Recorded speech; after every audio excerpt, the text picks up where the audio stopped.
Okay, and I welcome you to our general meeting of October 5th, 2023. The board meeting will follow.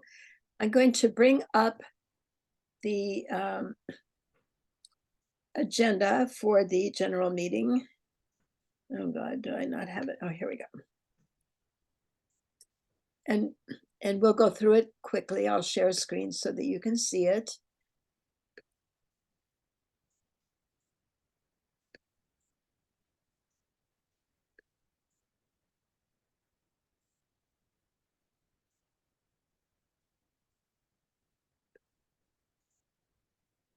All right, very good.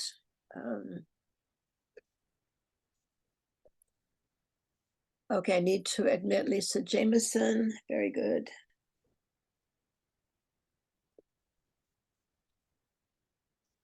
And let me make Lisa a, if you'll excuse me just for a moment, I need to make Lisa a co-host. Lisa, would you mind becoming co-host and admit anyone else who shows up? Lisa. I'll just make her co-host anyway.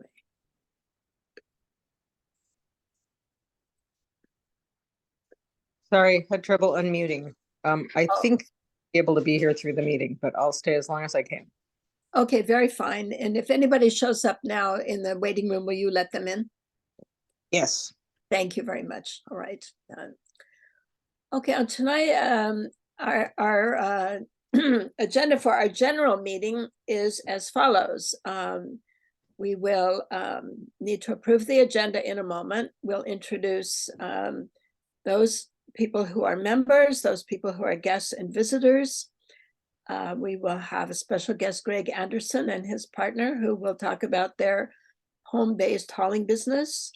Then we're very privileged as well to have guest speakers from PBOT, Gina Gastaldi and Belinda Judelman. I think there was a third person, right, who was going to join us, Gina? Well, Oh, I think Gina might be in the waiting room actually trying to get in. I think she got bumped out. oh, can you check that out?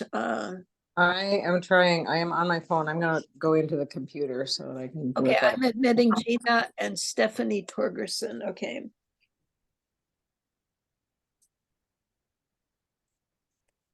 I thought we were maybe going to have Brian Landau as well. Yeah, I think he wasn't sure if he was going to be able to make it. So. Oh, I see. Very fine. That's fine. Okay. Yeah.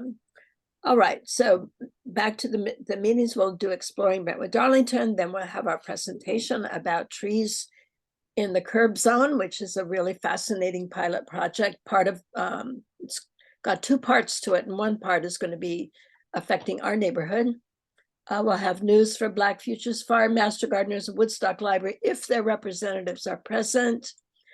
And then we have a little addition to the agenda, 5 minutes for Tina Bjornstad Zafransky to speak to us about the crafting circle. If there's still time, we'll address items of public interest. Otherwise, I'll just put those into our MailChimp mail list posts. So our first item of business, to go back to meeting launch, we are starting a new approach to our general meetings, which are for members. Members can be anyone who lives in Brentwood Darlington, anyone who has a business license for a business here, or who has a special interest in the well-being and welfare of our neighborhood. So I would like all of those of you who can be considered members to introduce yourself in a moment. But first, I want to invite you to solicit additions to the agenda. This would have to be a future agenda. But is there anyone here who would like to see a particular subject addressed on a future agenda? You don't have to come up with anything, but all right, hearing nothing, then I'm going to say that the agenda stands as it is. And then I would like I move that the board approve this agenda, which is draft now, but will become official when we approve it. All right, so I move that we approve this agenda. Do I have a second? Okay, thank you, Gail. We approved the agenda. Does the board support this approval? If nay, say nay. Otherwise, I'm going to assume that you all support approving this agenda. Okay, fine. All right. All right, now we have the bureaucracy out of the way. I'd like members to introduce themselves. Greg, I will introduce you when it's time, when we get to exploring Brentwood Darlington. Kim DeLeo, would you introduce yourself and say your name and why you are a board member? Hi, Kimberly DeLeo.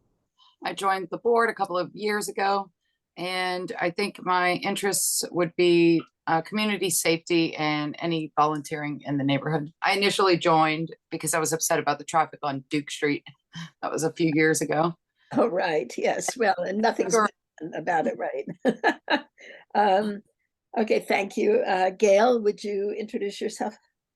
My name's Gail, and I'm on the board because I joined the committee in 1992 to get sidewalks. Okay. But I'm Did optimistic. Did you get any sidewalks? Yeah, they're working on it. Okay. That's what I hear. We should have some by the early 2024. Thank you. Derek, would you introduce yourself? We can't hear you.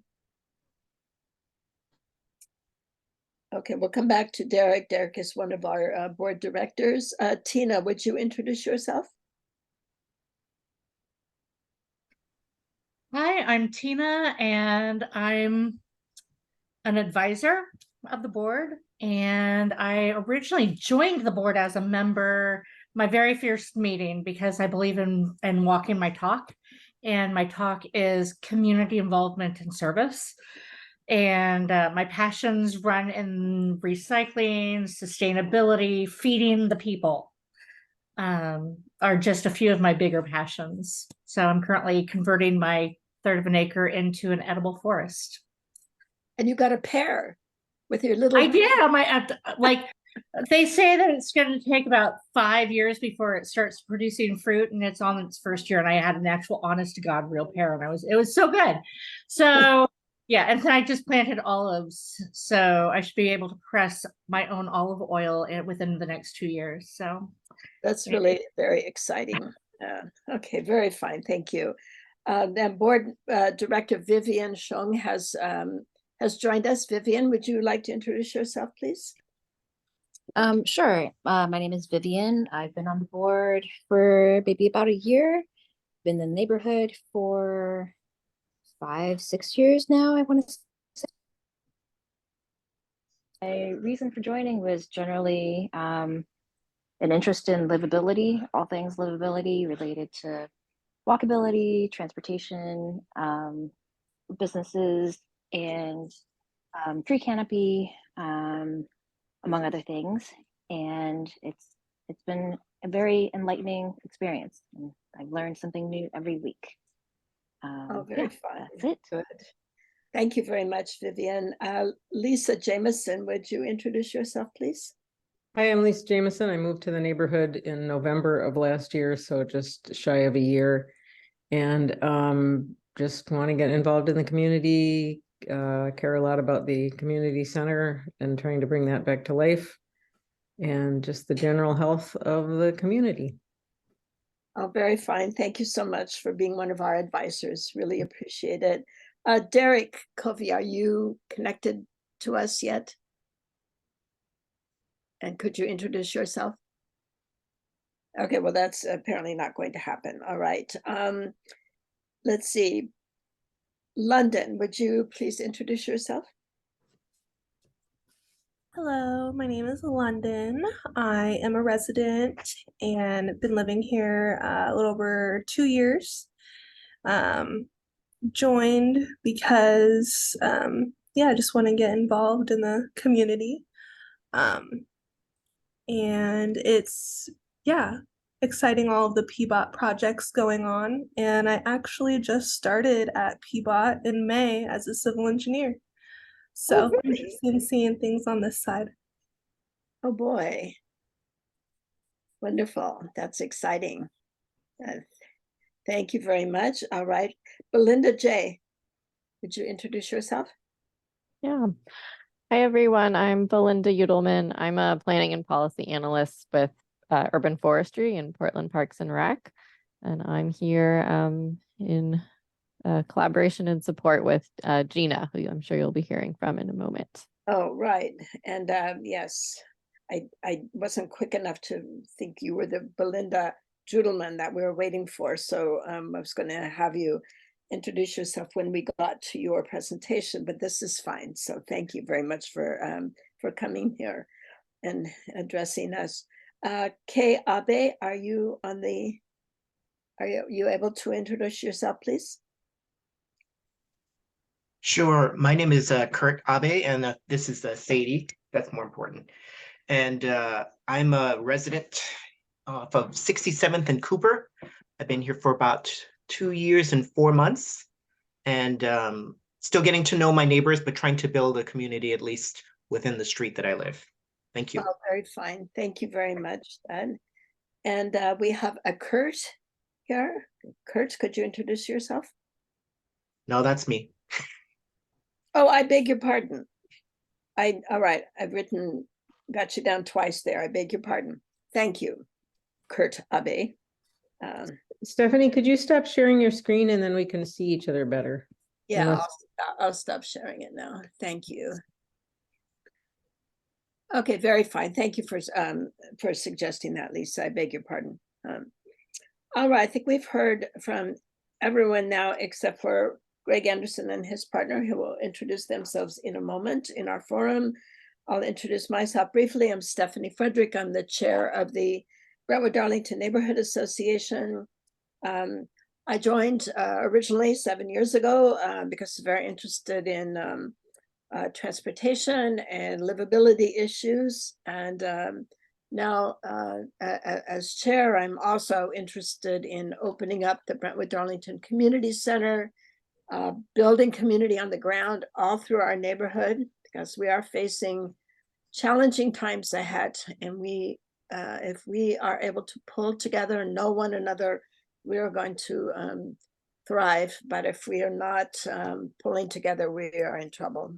So those are my interests, and I will go on now to our special guest, Greg Anderson and his partner, as part of our forum, Exploring Brentwood Darlington, where we ask individuals who live in our neighborhood to share their experiences, whether they're artists or business people, whatever it is.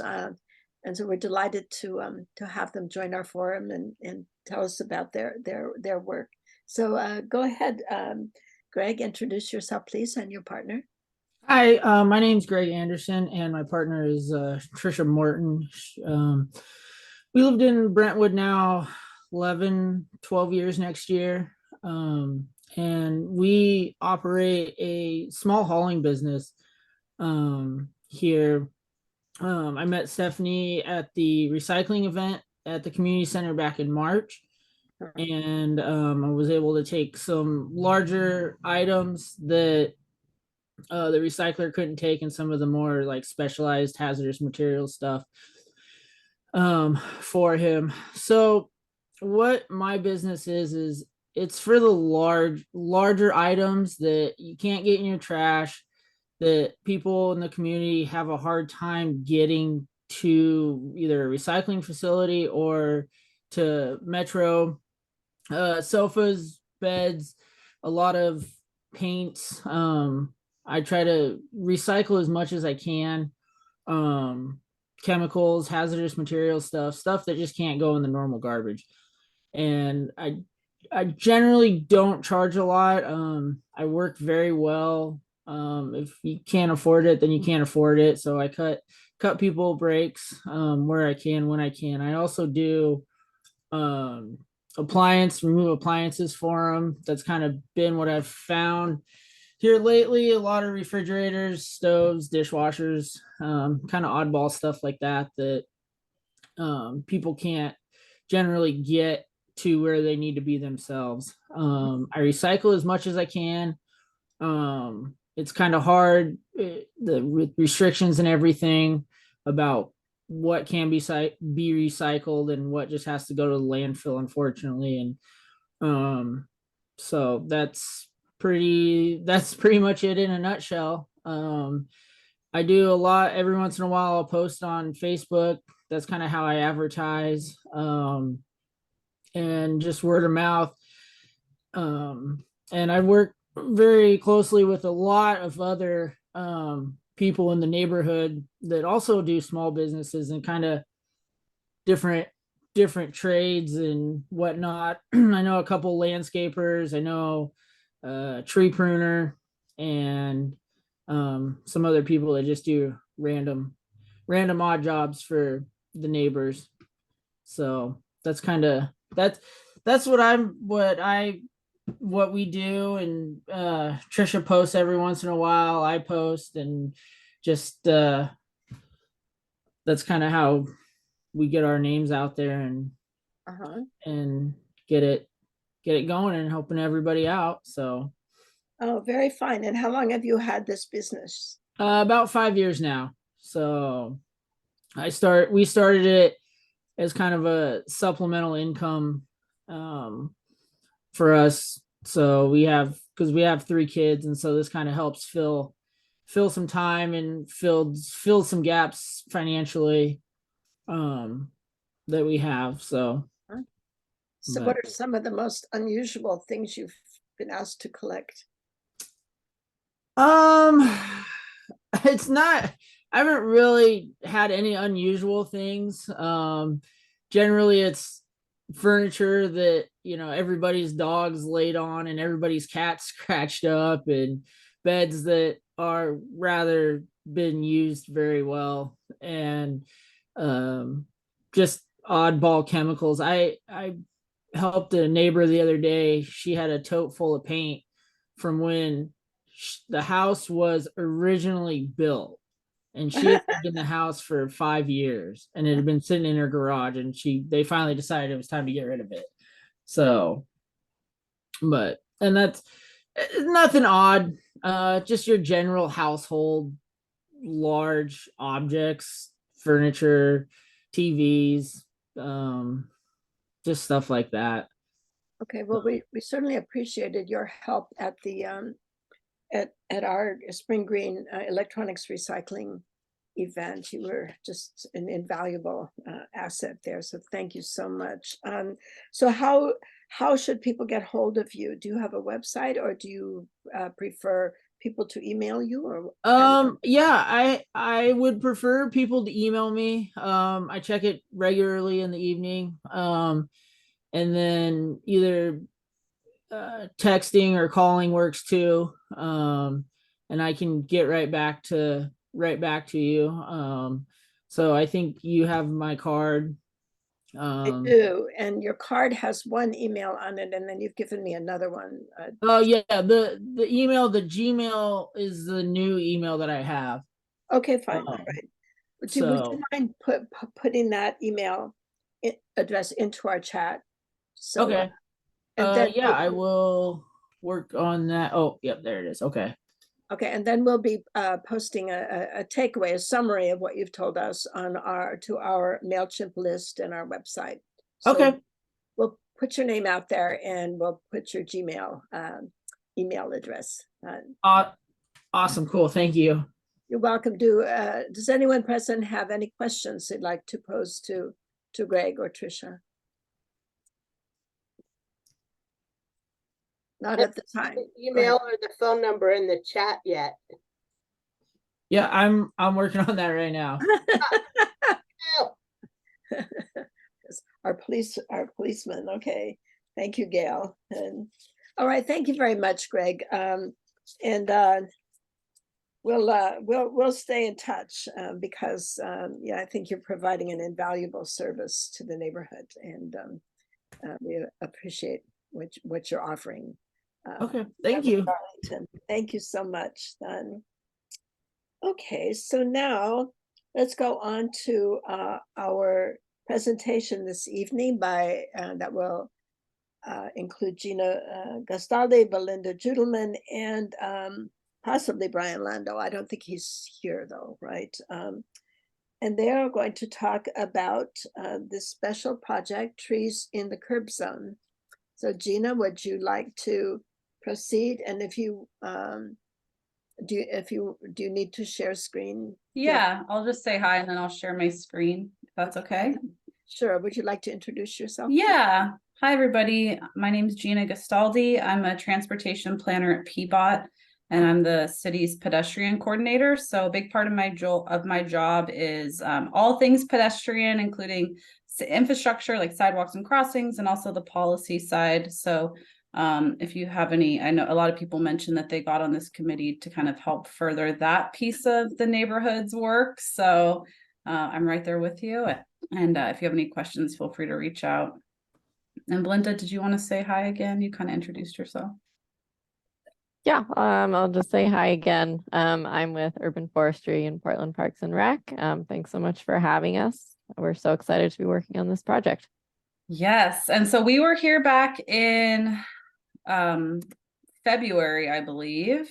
That's and right. So yes, and so because I assumed there'd be some new faces, or maybe, you know, folks would want a refresher. So I do have some slides that I shared last time, and I'll please. Yes. Okay, great. Yeah, so I'm going to set some background information. And so if you were at the meeting in February, sorry if this is a refresher, and then I'll get into some of the very new advances of the project. But this project is called Trees in the Curb Zone. This project came about as a grant award. So the Bureau of Environmental Services, BES, awarded PBOT $500,000 from their Percent for Green program. And the Percent for Green program collects a small fee off development charges and uses that to fund green infrastructure projects. So you might see like bioswales or different treatments like that. And so we were awarded the entire allotment for this year. And the goal of the project is to really develop a framework for tree planting in the curb zone. And what I mean by that is really working in that parking area and rethinking how we might use or reallocate some of our parking areas. So PBOT is working with Urban Forestries, which is part of Portland Parks and Rec, and the Bureau of Environmental Services, and lots of other folks with the end goal of constructing space for street trees in what has been traditionally the parking area. So why do we want to plant trees in the curb zone? Trees provide stormwater management. They help mitigate the urban heat island effect and air pollution. When built out in the street like this, they can be a traffic calming device and can extend the street's livability by slowing the pavement deterioration. Basically, having shade on the street helps to slow the pavement deterioration and keep that pavement lasting longer. And really, with the sake for this project, we just often don't have enough space in the right of way behind the curb. So our only option might be going out into the parking zone. So in this image on the bottom right, which is of Northeast Fremont, east of 122nd, so over by Lewitview Park, and you see some kids walking on the sidewalk, on a curb tight sidewalk. So there's no space for street trees on this section of Fremont. And so our two options are either to buy that right of way, so buy private property, which is really expensive to make that full sidewalk corridor how we would build it to today's standards. These streets were built not to city standards. They were built typically by county standards back and then were annexed in. Or we could move the curb out, which is extremely expensive. So this project kind of looks at a creative way of finding space for street trees where we're not having to do either of those two really expensive infrastructure projects. So we have policy backing to do trees in the curb zone. PED-PDX is our city's pedestrian master plan. And so my job is to implement our pedestrian master plan. It was adopted in 2019. And Action 8.6 talks about updating our right-of-way standards to provide additional space for trees. And then the PED design guide, which was just adopted last year, we took that kind of policy direction a step further and started to think about how we would actually do trees in the street. So if you are into the policy side, you can check out those two documents. And then there are a couple of examples here in Portland. So on Southeast Hawthorne and 46th, the image on the top right is looking eastbound. You see kind of Porque No in the background. And it shows a couple of trees that were constructed using a similar method to what we're talking about, where we're taking away some of that on-street parking space and reallocating it for trees. And then the bottom right image is of Director's Park, which is also kind of a similar concept of having trees interspersed with the on-street parking. And these are both great examples in Portland. However, both of these were designed in a way that they were never intended to be replicated. So they were very much one-offs. So while they're great examples to point to, and it's great to have some examples, they're not exactly what we're going for. And then we did a peer city review, so talking with other cities and kind of finding out what other cities are doing, thinking about this. And we found out there are other cities that have done this, like Seattle, Frenchtown, New Jersey, New York City, Wilsonville, Oregon. Actually, the image on the bottom right of the trees and kind of the like scored concrete, that's Wilsonville. And Oakland, Reno, and Vegas have all done this similar, but no one has, that we have found so far, no one has done this at the scale or kind of the corridor approach like we're talking about. It's these kind of one-offs, which is great, again, to have that to point to, but not exactly what we're doing.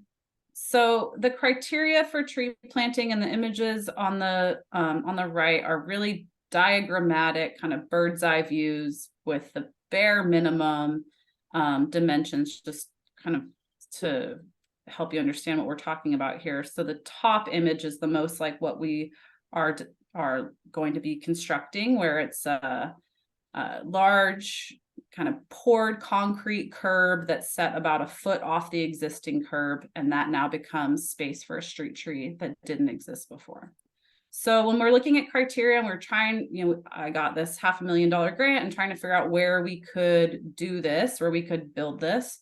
Some of the criteria that's set in the PED design guide as a very bare, like first pass, is there obviously has to be on-street parking to reallocate. We want a curb tight sidewalk or a street with a really narrow furnishing zone, so there's no space for street trees. We need to make sure we're not getting in the way of our underground utilities. So water is the first one we look at. Make sure the water line is typically on one side of the street or the other. So understanding where the water line is.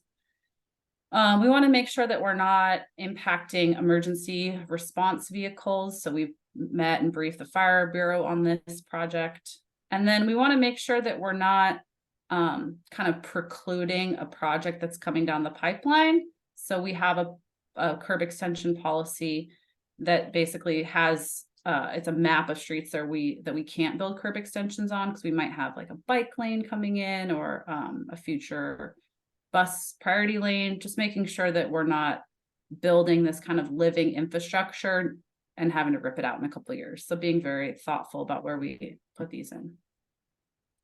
And then urban forestry has a whole ton of tree planting standards and different buffers and distances that we need to keep away from things. And I like this slide because it just shows a list of a couple dozen things that we need to buffer off of, such as fire hydrants, water meters, underground utilities, gas lines, intersections, driveways, all the things that are in the right of way and kind of in the street, because it really starts to narrow in the possible locations.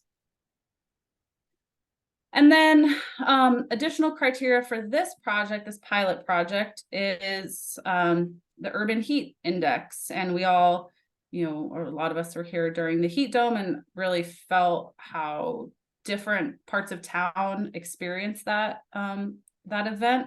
And the image on the top left, I really like. It's a screenshot from the news, but it shows that the neighborhoods that have more tree canopy, such as the West Hills or Mount Tabor, Rocky Butte, they really pop in blue because they're about 20 degrees cooler than the neighborhoods that have less tree cover, like Swan Island, the airport, more industrial areas. And you can really see how our street corridors start to pop out, like Powell and 82nd really jump as they can be even 20 degrees hotter than other parts of town. And then the image on the bottom right is a more kind of granular look at the city of the same data. So we wanted to find the neighborhoods that had the most need, the hottest neighborhoods.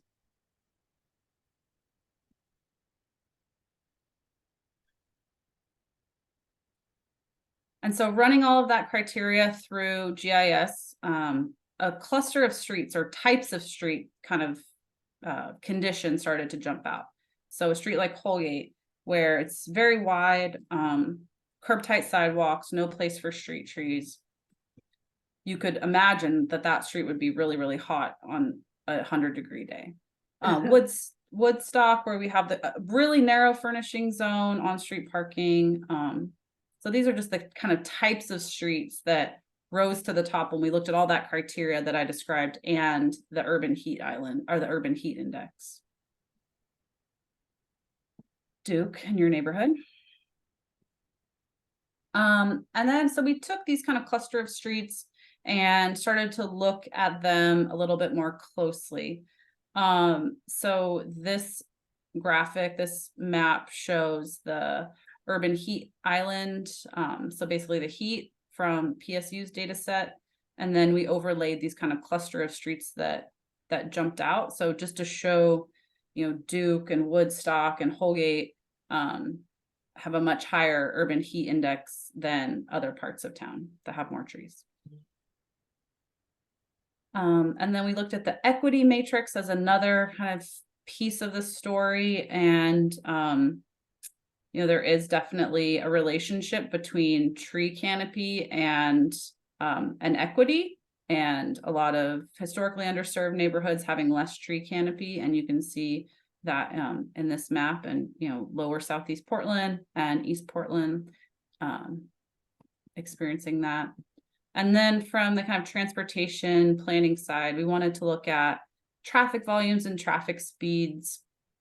And we found, not surprising to any of you that live in the neighborhood, I'm sure, that Duke, of all these kind of cluster of streets, when we're trying to kind of weigh them of which one would be best for the pilot, Duke had the lowest traffic and the lowest speed. So thinking about building these out in the street and wanting to ensure the tree's survival, we thought that Duke would be a good location.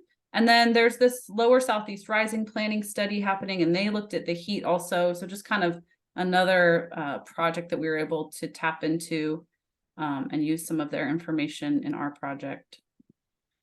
So that's kind of how we got here, the backstory.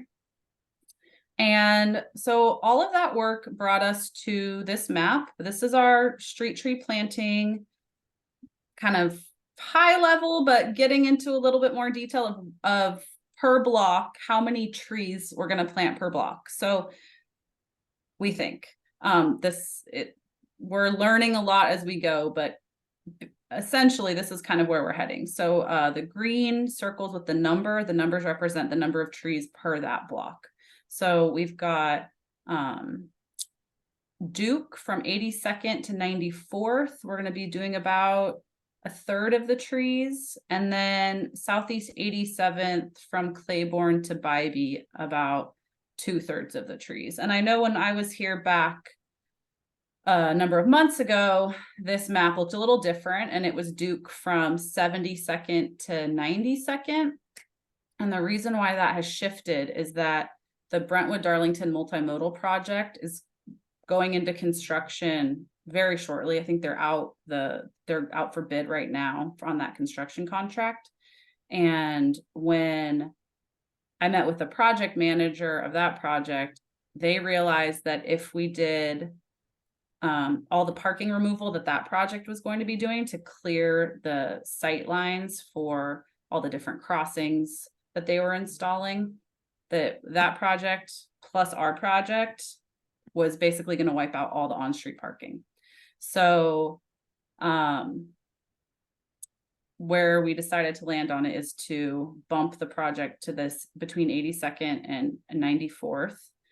And then we needed to find some additional locations kind of in this project corridor. And 87th is interesting because it's a neighborhood greenway. So it's one of our streets that we've prioritized people walking and biking on.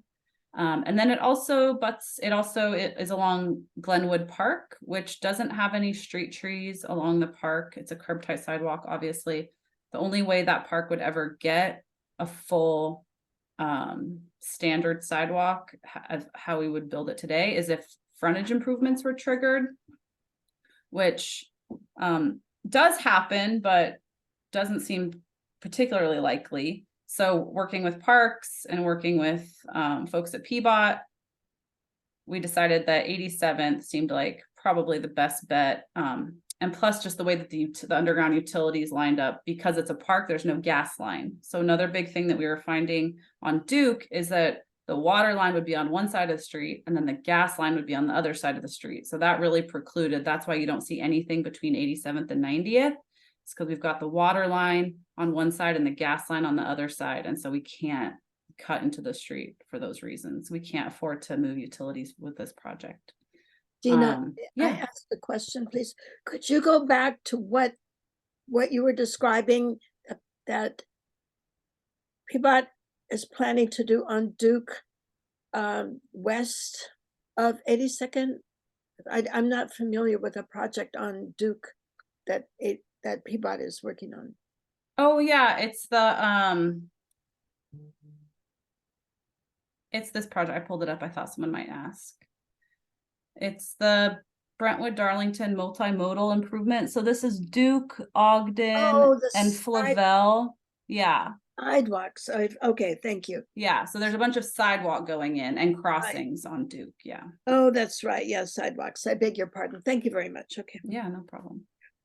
So this is Kim. And so what specifically are they doing on Duke and 72nd area, or 52nd to 72nd?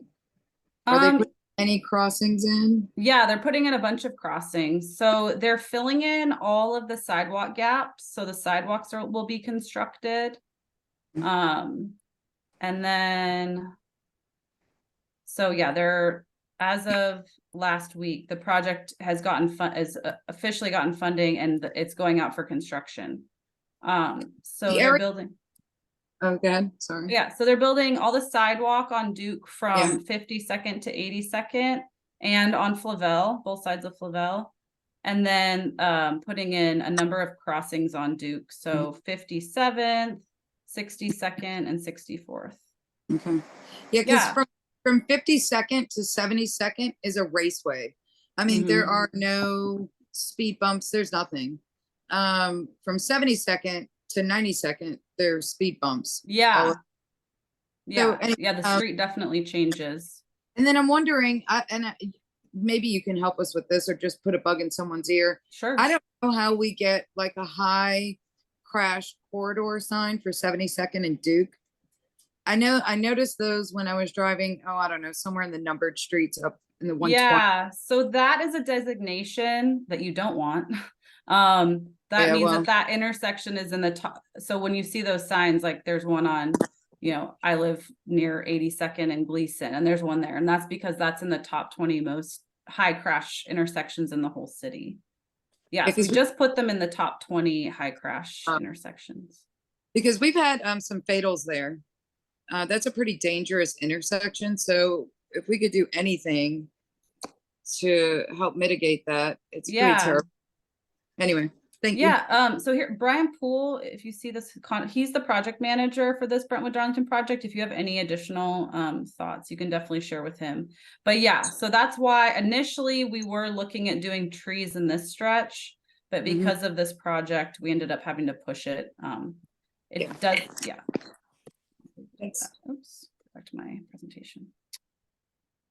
Okay, with that, thank you for diverging. Yeah, no, I mean, I know it can be really hard to find the right information. I work there and I still have a hard time finding tracking down the right person. So happy Okay, to yeah, we can be reach a out to Brian resource. Poole, right? Yeah, yeah, he's really nice. He'd be happy to chat with you. Yes, no, he's delightful. Yeah. Yeah, he is.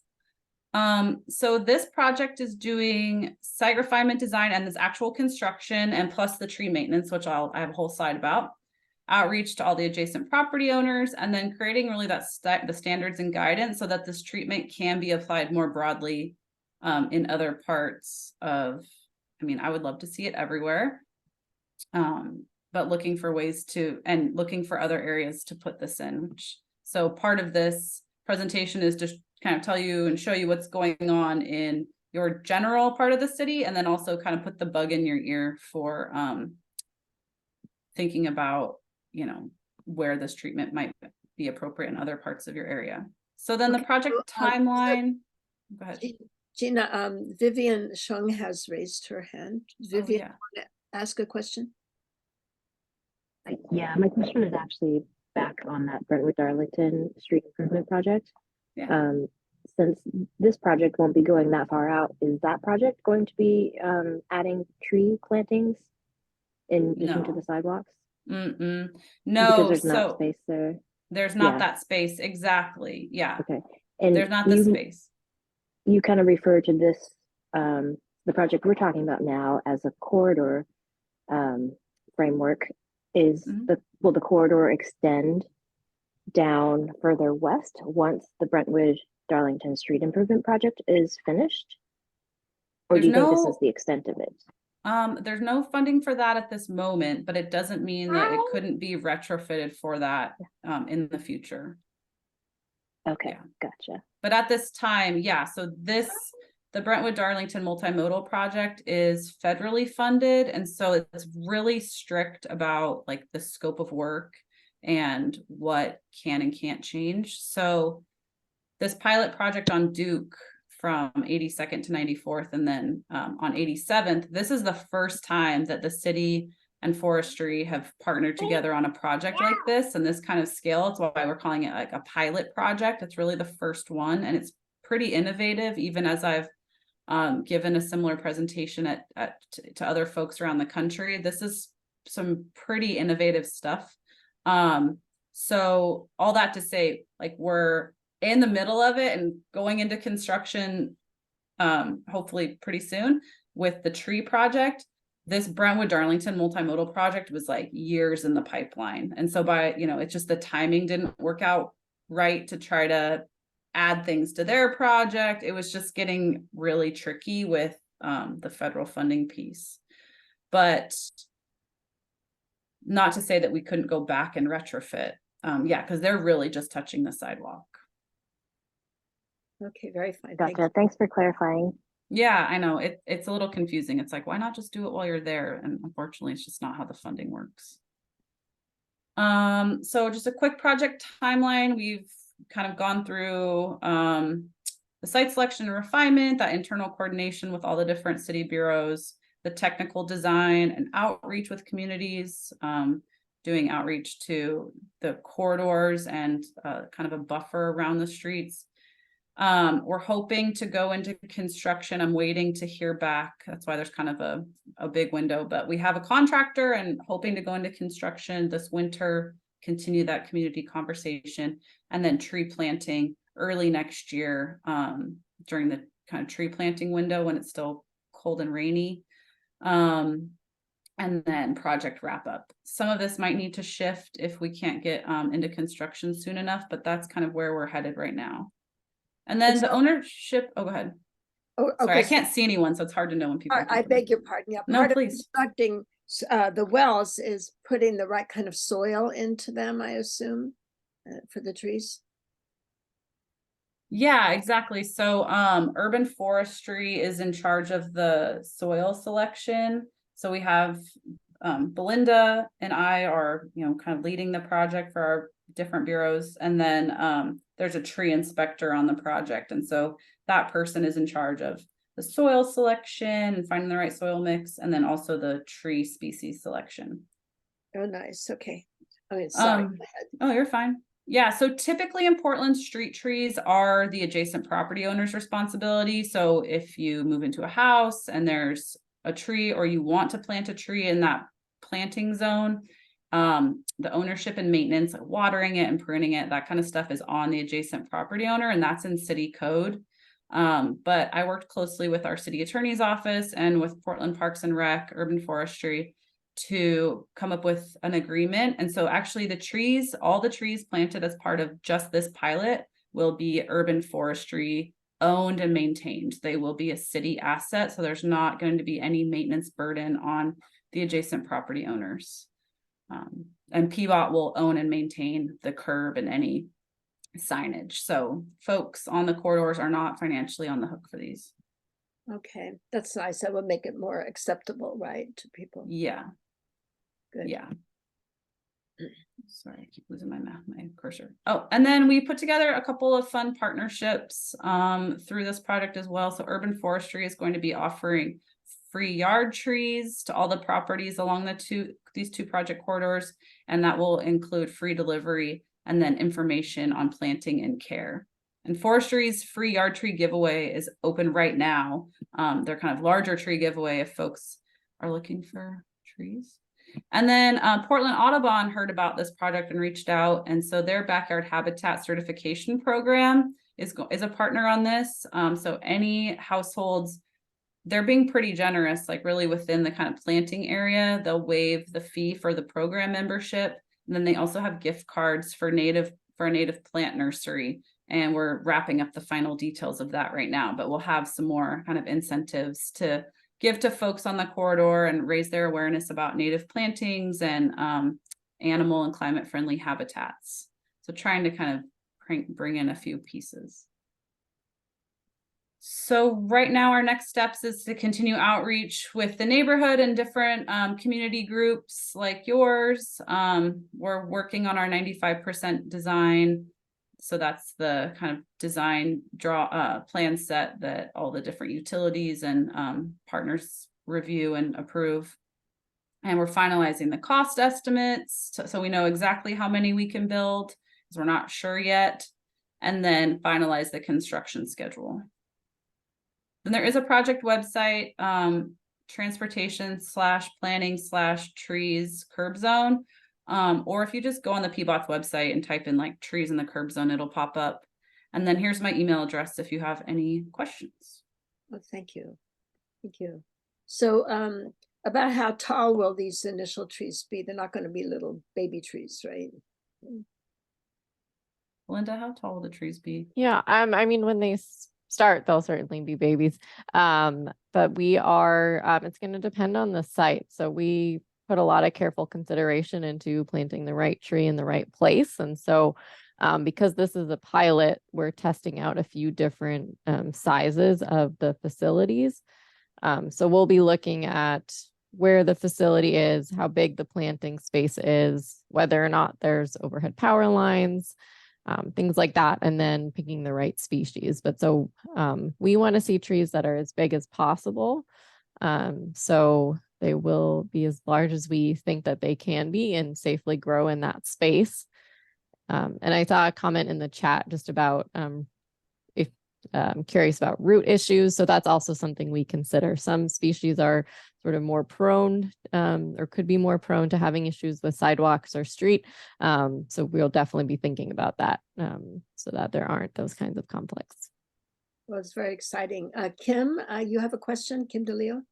I do. I'm curious, are there pedestrian crossings by these new tree plant outcrops? Yeah, there are some. So we have to stay 25 feet from any crosswalks. And so, yeah, we're following those guidelines. And then we're not planting on top of like any of the speed bumps. We're not cutting into any of the speed bumps. And really these should have a traffic calming effect because they do, especially on Duke, on 87 too. On Duke, we did find spots where we actually could do it on both the north and south side of the street, kind of staggered based on where the water and the gas lines were. So it does have kind of that chicaning effect where you can't just, someone mentioned like a racetrack, like you won't be able to drive like that. Yeah, I was curious because the one on Woodstock by the Safeway, you know, they have, it's in the median, Yeah. but sometimes it's really hard to see people trying to cross the street there. Mm-hmm. So I was just curious if there was going to be some kind of designated crosswalk by these trees, just in case, but it doesn't sound like there'll be maybe low-lying shrubs that might obstruct the view. Yeah, and the nice thing is that since forestry is on the hook to own and maintain them, we will have there's a tree hotline. So if there's any issue with low-hanging branches or visibility, forestry is really responsive with that. So yeah, it's really nice to have them as a partner on this. I saw some questions in the chat too. So the cost per, yeah, we don't have any, I thought I was hoping I'd have the cost estimate back today so I could give you an exact number. They're coming out to about roughly, the last estimate I got was about 15,000 per tree, which I know sounds like a lot, but you also have to, all of this is grant funded. So this is not coming from taxpayer funding. And it's covering all of my time and Belinda's time. Like there's a lot that there's a lot of staff time kind of baked into that cost just because we've never done this before. And there's been a lot of coordination with the Fire Bureau, Water Bureau, all the different utilities, the neighborhood, tons of engineering refinement. So this batch costs a lot per, but we're really hopeful that as we're documenting all of these, we're coming up with the standard drawing that we can move forward, that the cost will be much, much less going Okay, but forward. that cost is that building the infrastructure, right? Digging the Mhm. hole, lining it, putting the soil in, and then the staff time and buying the trees and All of that. planting them. I mean, Yeah. actually, I don't think 15,000 is that bad. Yeah, my time to be here at the meeting, Belinda's time to be here, you know, all the coordination we've had back and forth with forestry. And again, it's all grant funded. So it was, yeah, couldn't have happened without getting that grant funding. And then the contract, yeah, so initially forestry was going to own and maintain for 5 years, or I'm sorry, was going to maintain the trees for 5 years, but they came back and they will now maintain them into perpetuity. They are an urban forestry asset, just like a tree at a park. So if a tree at a park falls down or has a broken limb, forestry goes out and cleans it up. That's how these trees will be.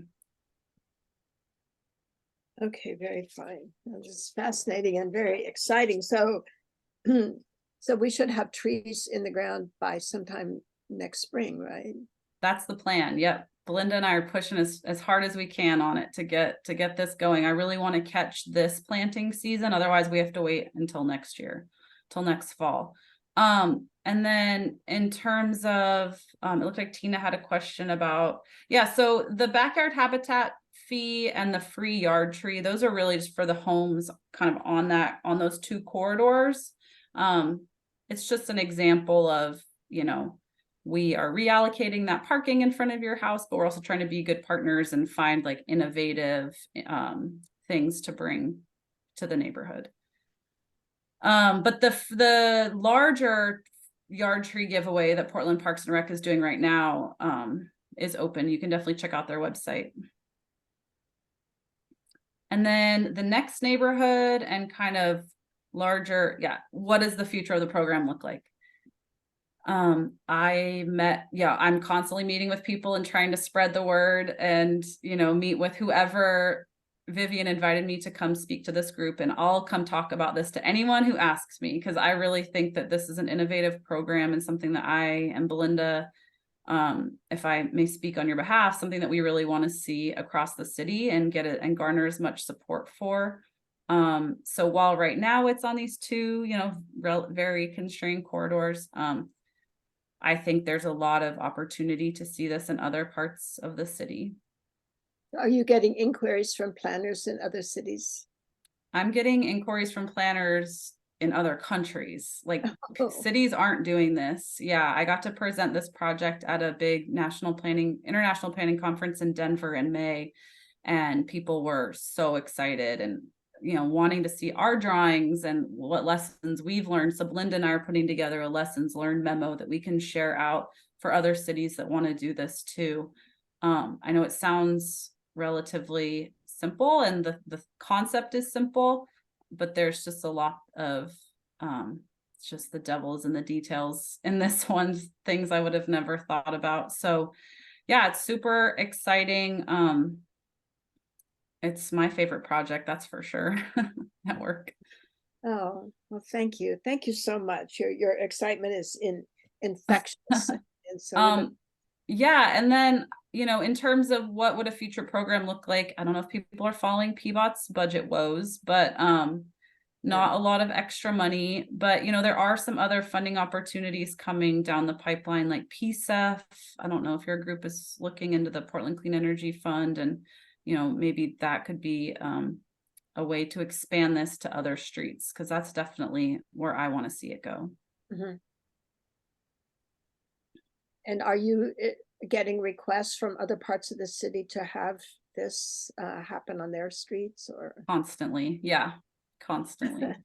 I get a lot of email asking for sidewalk and a lot of email asking for how we can plant trees on these really hot streets that don't have trees. I mean, I live right off 82nd, so, you know, one of our biggest heat island corridors in the city, and I definitely see just there's such an immense need, and this could be a really, you know, innovative tool to have in our toolbox for, you know, we obviously can't afford to reconstruct every sidewalk corridor that was built poorly, you know, by predecessors, but this is an innovative way to retrofit where we can. It's kind of interesting, reintroducing the natural world into the world of concrete and asphalt. You know, it's a movement in the right direction. So are there any questions from others present right now at the meeting? Are you getting much pushback from people who like to store their vehicles on the street, or not yet? Surprisingly not yet, but I'm sure it's coming. Yeah, if we can help in any way with outreach and explanations and whatever information to residents, you know, please let us know, because we would be delighted to try to smooth that path amongst any others. So just let us know. That's great. Thank you. Okay, thank you very much, Gina. Okay, last call for questions. Okay, let me just ask Gail a question. So Gail, these sidewalks, are these your 1992 sidewalks? 1992 sidewalks, yes. Whenever we get them, this is what they will be. Yes. These are the reason you joined all that time ago. And we're finally getting the sidewalk infill, okay? I fully expect you to put your palm print in one of them. Absolutely. You earned it. And I know exactly where too, because a friend of mine lives on Duke, and every week, sidewalks? Not yet. They're coming. Yeah, contracting takes forever. Oh, I know. They're coming. Okay, wonderful. Well, trees on one stretch of Duke, and then the sidewalks on infill on the whole stretch of Duke between 52nd and 82nd. Those are wonderful developments. Now, if we can just catch those speeders and export them somewhere to Mars. I don't know if you can see this, but someone put this up today on my poll. Oh, it won't focus, but it's the sloth, and it says slow down. Sorry, it won't focus. It just appeared today, so I don't know who to thank. If it's anybody in the group, thank you. Somebody hung it up. Oh, okay. Gina cute. and Belinda, thank you so much for coming in and talking to us about what you're doing. You've made a lot of progress since the last time you were here. Congratulations. It's a beautiful project. And really thanks so much. Of emulation everywhere. I'm glad Well, you're getting inquiries, not only from around Portland or other cities, but from other countries. Thank you. And I'll be sure to let you guys know when the ribbon cutting is, and we can have a little block party maybe. Oh yeah. Oh, please do. Yeah. That'll be really exciting.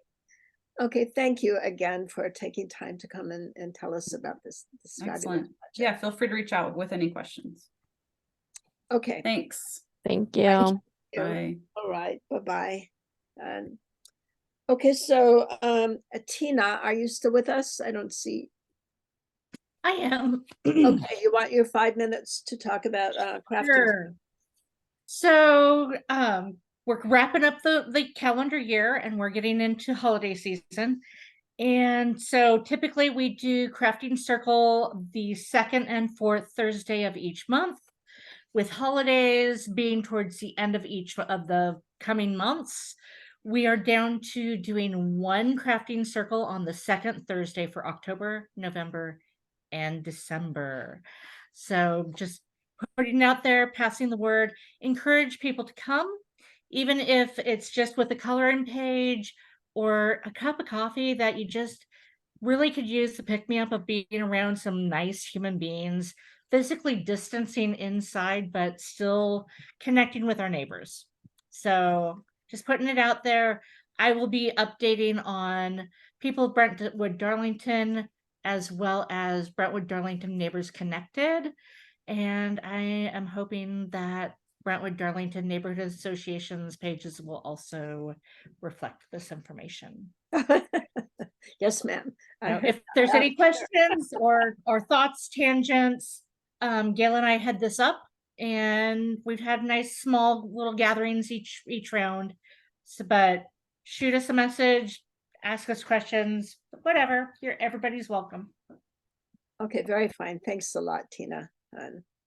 Okay, so it's 7:30 now, 7:33. We need to go on to our board meeting. So the items of public interest that we have on the agenda, I will post to our MailChimp list. They have to do with the Hazeltine kiosk, which was vandalized, and the terrible damage to Peabot's budget that's going to affect us for years to come now.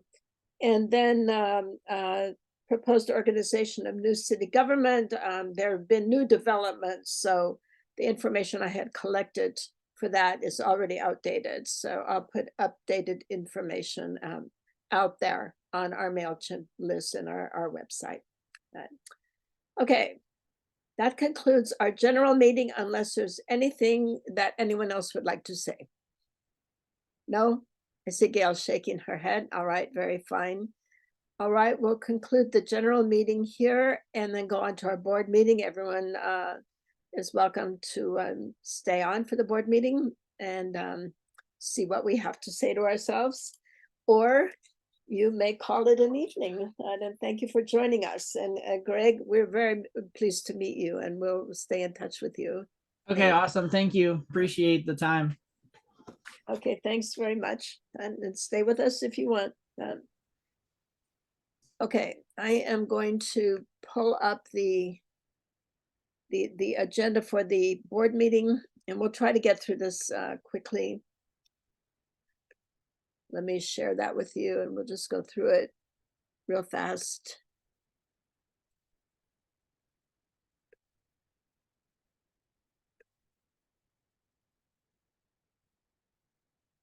Okay, so can I? All right, quickly to go through the board meeting agenda. We have some minutes to approve, treasurer's reports to approve. We want to update you on the Spring Green task list that we will be publishing to you very soon. And then I want to give you a little update on our draft recruitment plan, work plan, and budget. Also, interesting that we are getting more contact with the potential partners for BDNA, and I'd like to tell you about KGRO. Then I'd like the board to approve all community center meeting usage by Net and Beacon. I want to give you an update on Sparrowhawk and on Precision Cast Parts. If there's time, Kim can let us know what's going on at Southeast Uplift. And then we have some other business that we'll take up next time, but we'll go over it very quickly. So I think I'm going to make the type larger so that we can see here. But first we need to approve our agenda. I move that we approve the agenda. This is to our directors. And do I have a second? Second. Okay, thank you, Gail. You're our best seconder. All right, and do any board members disagree about approving the agenda? Otherwise, I will say you all approve. Any disagreement? Oh, okay, so all approve. All right. All right, first let's get some of this housekeeping over with. We have minutes to approve from July. I presume that you've had a chance to read these. I put these minutes together, so I think they're correct. But if you have any questions about the July meeting minutes, then we have, please let me know. We have meeting minutes for the board meeting of July 6th as well. That's a general and board meeting. We did not meet in August. We have general meeting in September, and we have a board directors present and also members of the community. This is where we've started to be more official about our general meetings, and we did not have Exploring Brentwood Darlington at this session because our guest was unable to attend. But we did have wonderful presentations from Lance Means on the NET program and from Ernie Jones on Beacon.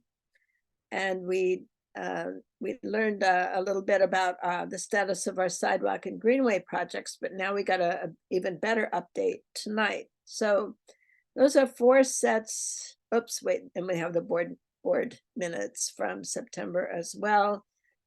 These were all published in the agenda that was sent out a week ago, so you've had a chance to look at them. Are there any objections to the minutes? Okay. Stephanie, I just have a comment. Sure. I thought one of them, were we identified as directors on one of the minutes rather than board members? And if so, I was just curious why. Okay, the reason I've been trying to learn the bylaws, and I'm finding that in the bylaws, there is a large section of the bylaws that's devoted to general meetings for members being residents of Brentwood Darlington, people who have a business license to operate a business in Brentwood Darlington, or people from the outside who have a strong interest in the welfare and well-being of our neighborhood. And I wanted to start distinguishing between members, as used in the bylaws, and directors, because it can start getting confusing, and it is confusing in the bylaws.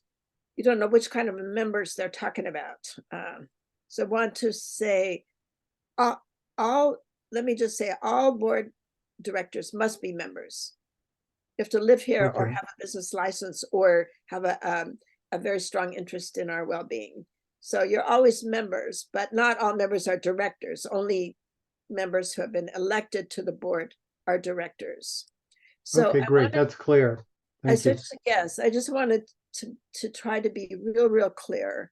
And I see here that I have violated my own precept, which has become stronger to me. Now I've said board members. I would rather I had said board directors. And I will try to do that faithfully going forward so that we always know exactly what we're talking about.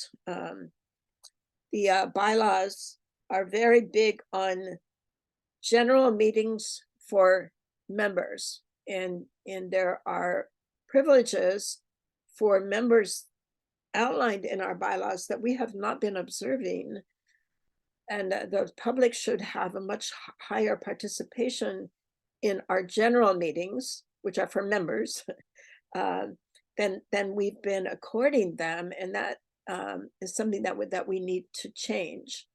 So anyway, we'll be revisiting these concepts in the months to come and becoming more comfortable with them. At the September meeting, we did talk about, we had a good discussion about the future of Brentwood Darlington and serving the neighborhood. And we talked about accomplishing what we can accomplish. Our board, everyone on the board except for me, I guess, is working. So we do not have a lot of time to devote to board work, although we can do some in the weekends and in the evenings, and we can recruit new board members. We resolved to do what we can, but as much as we can. And we will be working on a Sparrowhawk. We are still planning to have an electronics recycling event in March. We have Movies in the Park coming up again in July. We need to devote ourselves to recruiting additional board members and advisors and volunteers so that we can have a full complement of workers. Right now, unfortunately, it's falling to me: minutes, treasurer's report, agendas, and reports to the Secretary of State, the Department of Justice, and just goes on and on and on. And then there's been a new horrible thing added, which I'm going to tell you about. So I need help, and but the neighborhood also needs engagement from the Brentwood Darlington community, for Brentwood Darlington Neighborhood Association. So we're going to do what we can to step up our game, to recruit, to explore possibilities for funding. I looked into possibility of a grant for a treasurer, but we actually, and put it in bylaws, we need a board member to be the treasurer, and because that person has to have access to our files, all our Google documents, and to our credit union. So we really need to have a board member doing that work. Otherwise, I would look into that. But it was a really great discussion, and I was really pleased by the enthusiasm of board members as we look to the future. So I wanted your permission to just ask for a blanket approval of all these minutes, 2 minutes in July and 2 sets of minutes in September. I'm going to move this, and if there are no objections, may I have a second? I move that we approve 4 sets of minutes, 2 in July, 2 in September. May we have a second? I think Gail said aye in the chat. Okay. Okay, very fine. All right. Okay, thank you. Are there any disagreements with approving with these minutes or with approving the minutes? Okay, then I'll say that they've been approved unanimously. Okay, thank you very much. All right, let's go on to the treasurer's report. We've got one for June. We have one for July. I'm going to go straight to August because I created this one. I tried to create a simpler format, and gosh, I don't know if I can make this larger for you or not. I'm sorry that it's just not very, very big at all. But I eliminated some of these attempts to try to incorporate anticipated expenses. We really don't need that. And so what I did was I took the statement from the Advantage Credit Union that said at the beginning of August, we had $5,573.78. Then we had a series of documented expenses, for example, MailChimp monthly fee, and the rest of our payment for the Movies in the Park. We got a reimbursement of $113.24 from Southeast Uplift for a claim we made on the funds they keep for us. And we got a dividend of 23 cents from the credit union. So we ended the month with less than we started, $5,408.76. We also have a little savings account that has $5 in it. I owed BDNA 71 cents and I tried to put it into the regular checking account, but they had changed their software at Venice, and it went into the savings account when I did a mobile deposit with my camera. So I went to Advantis and I moved the 71 cents over to the checking account, and we'll see that next time. And then Southeast Uplift is holding $350, $351.53 for us. And we're slowly whittling away at that amount. But that is going to receive a big boost in a moment, and I'm going to tell you about that. And then this is just a reminder that every year we get $500 from Southeast Uplift to use in outreach and communications. And I just have a note here saying that we already met our expenditure requirements so that we can get another $500 in January or February, whenever they disperse it. So I would like to stick with this format. I mean, behind the scenes, we do some more detailed bookkeeping that isn't necessary to show here. And I'm working on a budget that shows all our expected expenses for the whole year. And that's going to make it so much easier to just anticipate what's coming. We can do the bookkeeping behind the scenes and present a simple report like this that says where we are financially. So what do you think of this report? Is this easier to understand? Okay, well, I just hear silence, so I don't know. Okay. All right. We don't really need to approve these, as far as I can tell from the bylaws. They're just here they are. You can see what, all of this can be documented. It's just where we stand. And we can't really, there's nothing really to approve because it's just the way things are. So I'm not going to ask for approval on this, but I'll do some more research and see whether we really need to approve them. Right now, I'm just going to leave it. So I'd like to go back to the main menu, main agenda, and talk a bit about the status of the Spring Green tasks. Because we had talked about asking the board to step up and adopt some tasks, doable tasks to do, to carry off or make a reality of the Spring Green event, recycling event, and in March, because I am so burdened. I need help from you all on this. I need relief from working on this event, and so I've been working closely with Tina to create a sign-up sheet that lays out the tasks, and we'll be sending that out to you in a few days, and it asking you and inviting you to sign up for some different tasks, and also ask your friends and neighbors and family if they would pitch in as well, so that we can form a committee of several people who carry out different tasks, making light work for individuals. So that will be coming to you probably early next week. So Tina and I have been working on that.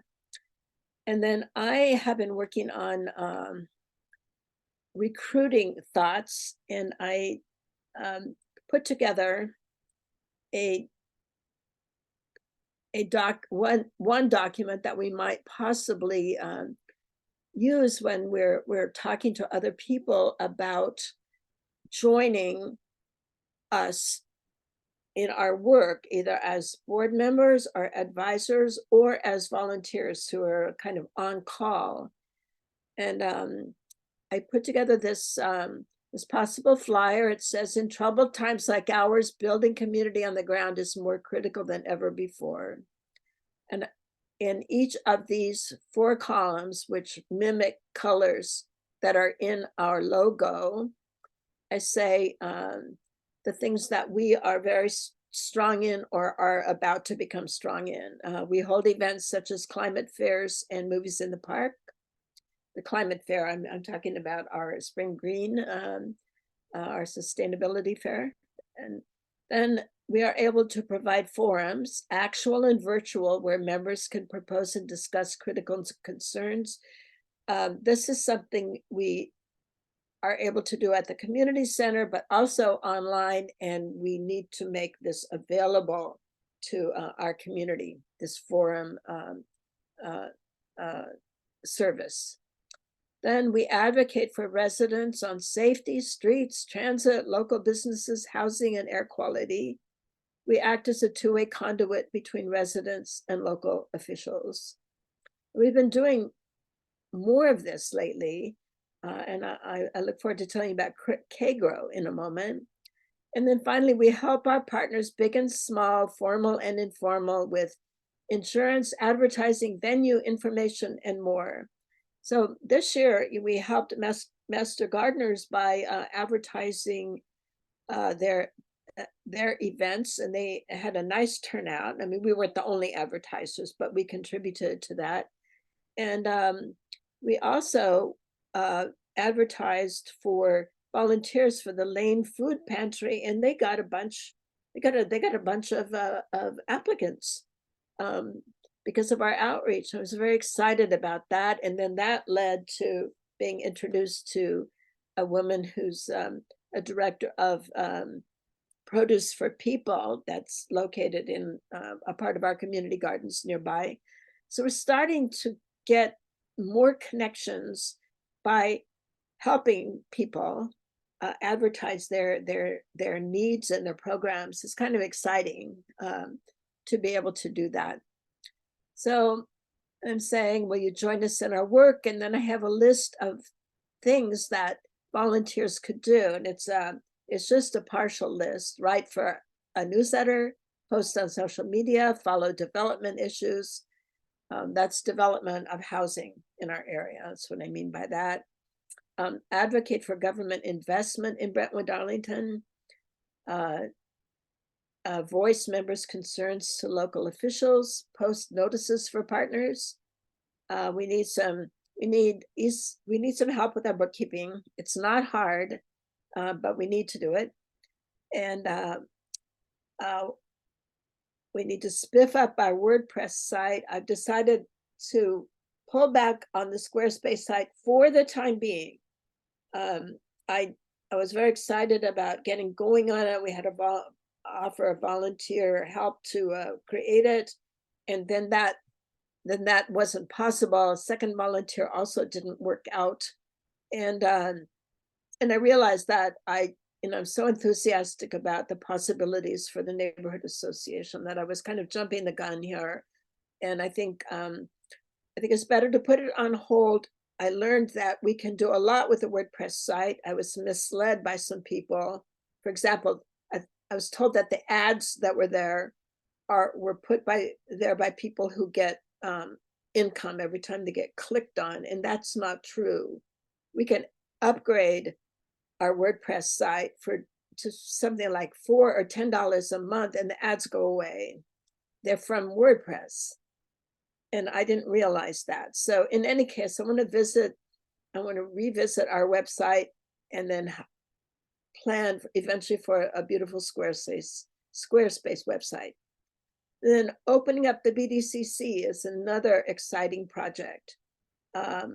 Also joining the neighborhood emergency team and Beacon, work with students at, say, Lane Middle School to engage them, work with partners on climate and food waste, help us formulate a strategic plan and budget. So I was thinking that we can lay out a recruitment plan where we could begin reaching out to people via our social media, but also in person. And I thought we could hand out these flyers or flyers like them to friends and neighbors, and invite them to become involved in our work. So may I have a reaction, please? What do you think of this flyer? Gail, for example.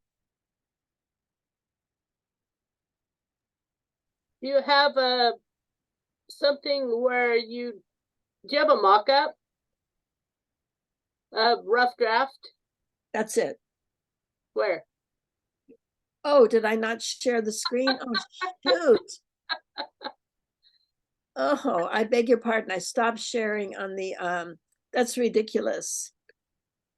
That was ridiculous. I beg your pardon. I can see it and you There couldn't. it is. Okay, there you go. And oh, I like it. I'm embarrassed. I beg your pardon. Okay, so that's a possibility. It's got our logo, that beautiful logo, and then the statement that in troubled times like ours, building community on the ground is more critical than ever before. And the more I'm reading about the state of the world, the more I'm realizing that we really need to join forces locally and get to know one another, help one another on the ground. And I think that our neighborhood association can play a big part in that through work on the community center, but also working with our agricultural partners on food waste. So people, I should say, use food more fully, use all parts of food, and don't throw food away just because the sell-by date, these phony sell-by dates tell you to go out and buy new food and so on. I think there's so much we can do to work with our local residents and help ease the pain of the problems that we're already experiencing, and they're going to get worse as time passes. We're in a bad time in our country and in our culture. So I think we, the neighborhood association, can do a lot to join hands with people and join hands with partners. And okay, Gail, thank you for telling me to show the document. Okay, how about you, Derek? What do you think? Mute myself. That looks great, Stephanie. Is that something you would be willing to show to family or friends if we gave you some? Family, not my family. Oh, Neighbors, right? I want to Yeah, give it to neighbors. neighbors, friends. Yeah, it could be anybody. Yeah. Yeah, I'm just thinking, and then who knows? I'm just thinking there might be some places where, oh, what's a good example? There's a flyer I've seen around. It's called Sort. It's somebody that organizes and sorts things from people's homes. And she's put up a couple of flyers. I think her name's Dania. And but it's at like Woodstock. It's in the window. And I've seen her flyer in a number of places. On the bottom are all these little phone numbers and things you can tear off on the bottom.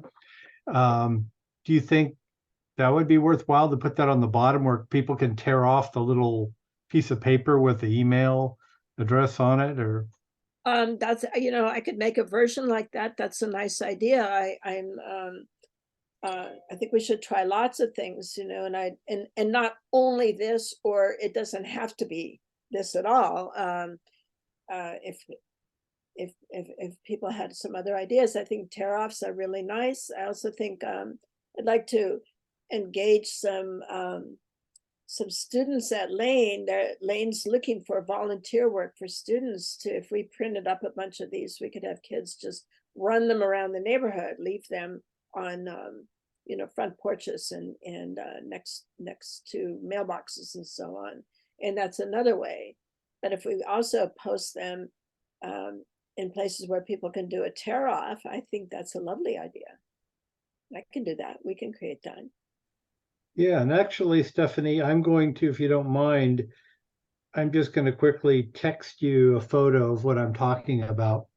I don't know how I would share a screen on my phone, but anyway, you'll see it on your text on your phone. Oh, okay, so thank you very much. she's got sort cell, but I thought it was interesting, and I'm actually reached out to her because I thought, what a great idea, professional organizing and selling services. But yeah, she has a bunch of those tabs on the bottom, but I think the flyer as you have it is great. And I guess I just want to get people to act, right? I mean, get them to that email address on the bottom of the flyer. So Yeah, no, she's I'm looking at the image that Derek sent me. Is very professional looking, and really nice. So yeah, we can do that.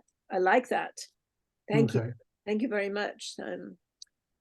Any other thoughts? Tina, what do you think of this flyer? And be honest. I know you always will be. I don't know how not to be honest. I have, tact challenges.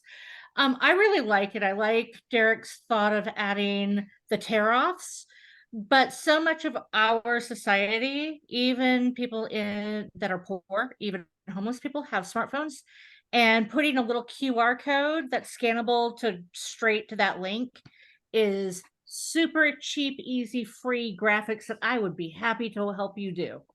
Oh, okay. All right. Well, Because everybody loses those business cards and tear-offs in their pocketbooks. Yeah. Okay, but we could do both. I mean, I think we should have a variety of things. So website address bigger at the bottom. oh yeah, no, you're right. That needs to be a lot bigger. Is this I guess I can't really work on it right now. If you've got, so I wouldn't necessarily make the address bigger if we're going to do tear-offs and a QR code. Well, that is more of a backup plan for if all the tear-offs are gone. Oh, okay. All right, I understand what you're saying. All right, but we can, I mean, we'd have to redesign it a little bit to if we're going to have tear-offs, and then we could move stuff over to the left and put a QR code to the right or something like that. So no, we can do that. Like, I'm making note of these ideas. Thank you very much. So Kim, are you still with us? Yes. I am, yes, and I love those ideas. I like the QR code and the little tear-offs. Really good ideas. Okay, and is this a flyer that you would be willing to hand to your neighbors, or yeah, okay. Oh yeah, definitely. Okay, good. All right. Well, if you think of other ideas for different flyers and different approaches, please email me, because we don't have to have only this. This could just be one part of a recruitment movement. Tina, yeah? So instead of an email, do you have the ability to do a landing page through MailChimp? Because I know most mailers have a landing page where you can sign up specifically for a item. So to sign up to be a part of this work, to be a volunteer, to be part of the newsletter or whatever, there's specific landing pages that are really easy to design that most mailing system sites have available for free. And then it's just literally link to that landing page, fill in the form, and then we've got the information. Okay, well, as you're speaking that, I'm starting to panic because I can't do any of that, but you could help me. I can totally help you with that. Okay, fine. But I know from previous experience that getting people to just fill out a quick, like 2 or 3 line item form versus I have to now fill in and type out a letter saying I'm interested in doing this work scares the bejeebers out of most people, and they don't do it. Okay, I'm making a note here. So this could take the place of the email address. Okay. All right. No, that sounds like a really good idea. And all right. So if you'll help me do that, then super. Because on my own, it ain't gonna happen. I wouldn't even know how to start. Okay, Vivian, what do you think?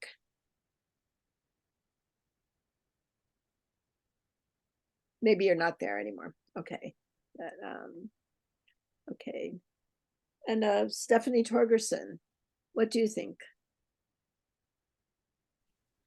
I was just thinking of just like my neighbors that I live close to that I talk to all the time. In fact, I have a little first Friday of the month where I get my local neighbors to come by. I think having a text message to send to them would be helpful. Like, hey, the Brentwood Darlington board is looking for volunteers, and, just something short and brief. I would be much more likely to share like a short, cute little text with the link than handing them a flyer that then they would have to like hold in their hand and then have this piece of paper. So I think like a text message, even a couple different ones with links would be really helpful. Okay, so do we have your email address? Hi. Yes, I'm on the Chimp distro. Okay, And but I'm also on the Facebook page for the neighborhood association. okay. Okay, so you're on our MailChimp list. Thank you. Yeah. Okay.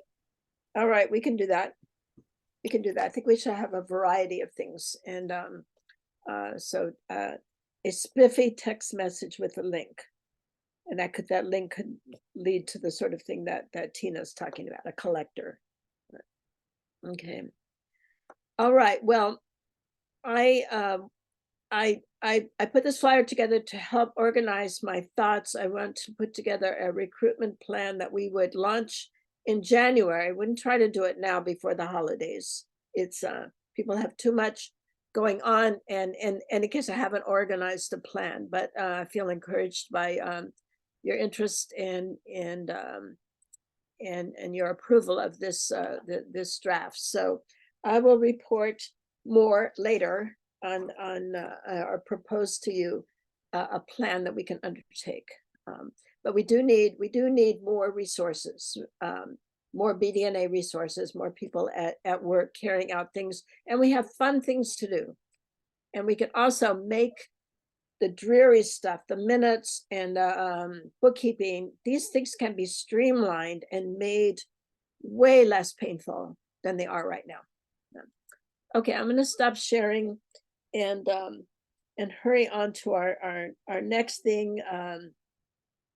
And I just wanted to say I'm also working on a work plan, which is just laying out what kinds of things we would do over the year to come, and a budget. And this budget is not that difficult to put together because I've become very familiar with what our expenses are, and we can start linking that directly to our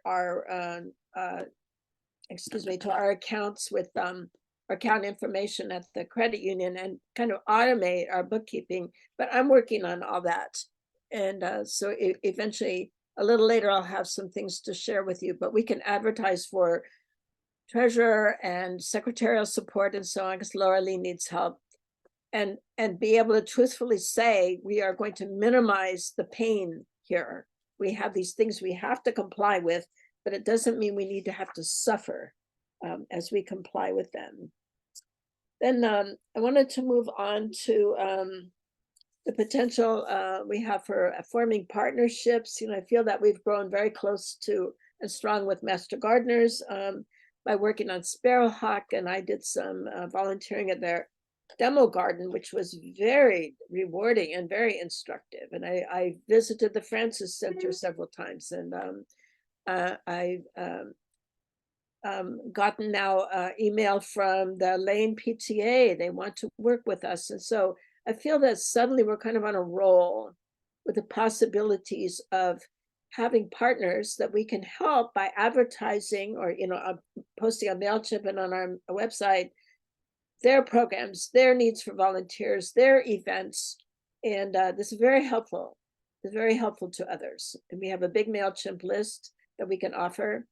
And I think we can do a lot here. And then I want to tell you about KGRO. This is the Korean American Grocers Association of Oregon.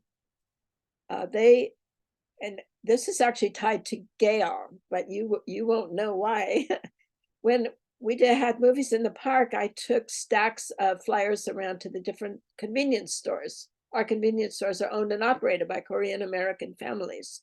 Most of them, some of them are first generation immigrants, others are second generation. And one of them at the food fair at 72nd and Duke asked me, he reached out to me, wanted my name and number, and then he reached out and said, do you know any politicians? We are suffering from vandalism, theft. Our employees had guns pointed at them. Their safety is at risk, and our insurance companies won't accept any more claims from us. threatening to council. If we submit any more claims for repair of vandalism, we're at our wits' end. Do you know a politician? Okay, well, so by great good luck, we were able to secure a meeting with Mingus Maps. I attended that when I was out of town in Halifax. And he was very cordial, very welcoming. The president of KGRO made a lovely presentation about the vandalism and the robberies. And by lovely, I mean it was very data driven and impressive, organized. It was really, really perfect. And so now we're working. MAPS wanted to set up a meeting with Prosper Portland, which has programs.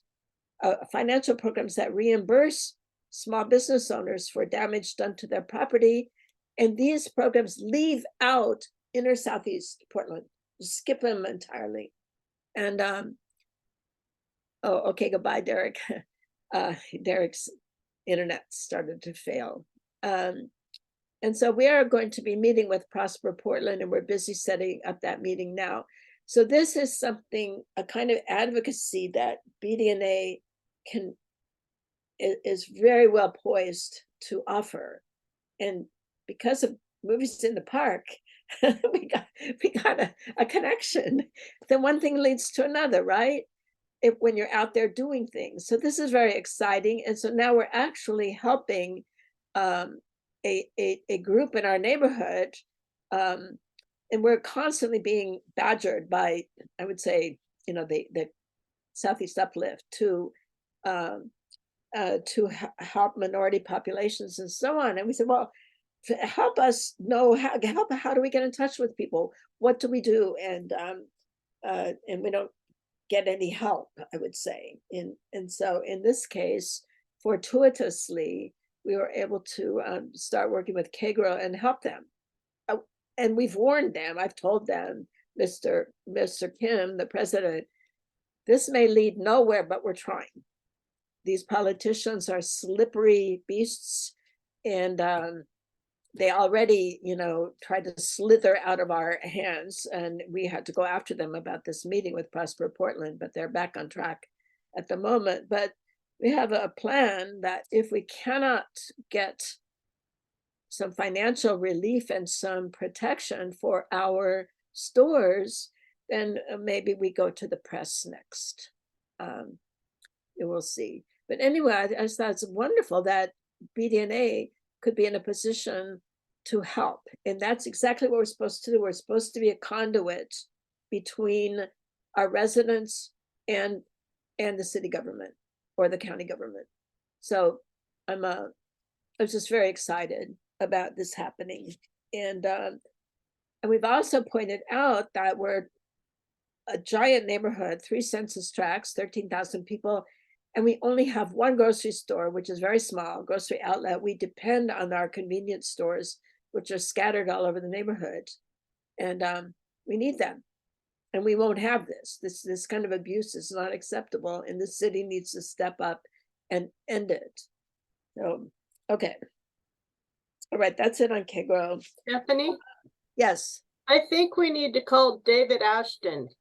Oh, yes. In fact, I talked to David, and he said that he would be interested in the story, but he was worried that the store owners would not speak to him. So I told Steve Yu of Food Fair, David Ashton of the B is very interested, but you will need to help him get access to speaking with the different store owners. So I think Steve Yu would be very open to that. So yes, that is our next our next step if we can't get anywhere with the politicians. Okay. All right, then I have the next item is a motion to approve use of the community center, or meet at the community center by the neighborhood emergency team and the Beacon. That's a shortwave radio people. If we approve their meeting at the community center, then they're automatically considered BDNA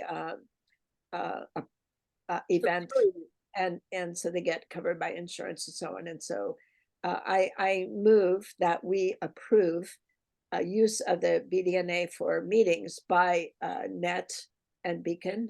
Do I have a second? Second. Okay, thank you. Thank you very much, More Gail. the merrier. Anybody opposed? Okay, then we'll consider that accepted. Good. Yay. I'm racing through this because I don't want to keep you, but I want to tell you about Sparrowhawk, and then about an unusual situation we're in financially that had me waking up at 2 a.m. this morning. But first of all, on Sparrowhawk, we're doing fine. We've got all this slots filled with volunteers thanks to Master Gardeners. We have warmly included Black Futures Farm in our in that fundraiser, so they're going to be getting something, even if they can't in the end supply volunteers, but they have made a big effort, and we love them, and they need to be part of our fundraising split, in my opinion. And the problem that I was facing, I mean, we have this coming up towards the end of October 26, 27, 28. We have reserved the outside area of the BDCC. We need water. We need water for the plants, and we need to have those vans moved out of the driveway because the Sparrowhawk people need to set up there for their incoming and outgoing lines. And the facilities manager he left for the month without telling me or telling anyone that I found out by accident at the end of last week, and I wrote to him and said, I need to reassurance. I need to know how to turn on the water, how to move these vans. And also, Impact Northwest has all these people working at the BDCC now, which they didn't last year. And so may I inform them that, nicely, that they won't be able to park on site for Thursday and Friday. And I didn't get anything back. And so then I had to go to the supervisor and apply pressure. And I was very worried because we signed a contract with Sparrowhawk. And if we cannot deliver the site as specified, then our share of the money, we get a block of money just for providing the site. That's going to be halved, quartered, if we can't deliver what we contracted for. So, but I think we're back on track now. And then with Russell gone, he's on paternity leave, which is wonderful. I'm happy for him. But I noticed when I was at the BDCC 2 days ago, there's trash piling up all around the building. So I'm going to run over on Wednesday with one of our grabbers and try to just do a real quick cleanup. And I found the key for the outside faucet. I'll distribute memos to all the staff and to the Czech school, which meets on Saturday morning. So I think we've got everything covered. I'm just worried about these vans. But anyway, I'm just sharing my angst with you because this was I thought everything was set up, and then all of a sudden wasn't. And so I was very worried. Okay, so now I want to tell you something very interesting. We got a call from a person at Precision Cast Parts saying that there was some money left over from the big class action lawsuit that was waged or settled last year. And that I guess Precision Cast Parts was able to decide where it would go. And they decided to split it between Johnson Creek Watershed Council and BDNA. And yesterday, I received an email saying that, and I set it all up so that the check would go to Southeast Uplift and into our fiscal sponsorship. And this turned out to be a wise idea. And I'll tell you why in a minute. Even though we don't like this, arrangement. Yesterday I learned that the amount we're supposed to get is $13,000. All right, so the check is on its way to Southeast Uplift, and Southeast Uplift knows to look for it, 13 deposit it. Okay, but now I need to tell you something. I don't get 13 movies. No, No. Hey, we don't know. We Yeah. don't know yet because Tina has reassured me that the threat is not as big as I think it might be, but we don't know yet. Back in 2007, BDNA incorporated as a certain type of nonprofit organization called a public benefit nonprofit. We learned, that's Pam Hodge and I learned roughly a year ago from a Southeast Uplift seminar that our type of nonprofit is not tax exempt. Mm-hmm.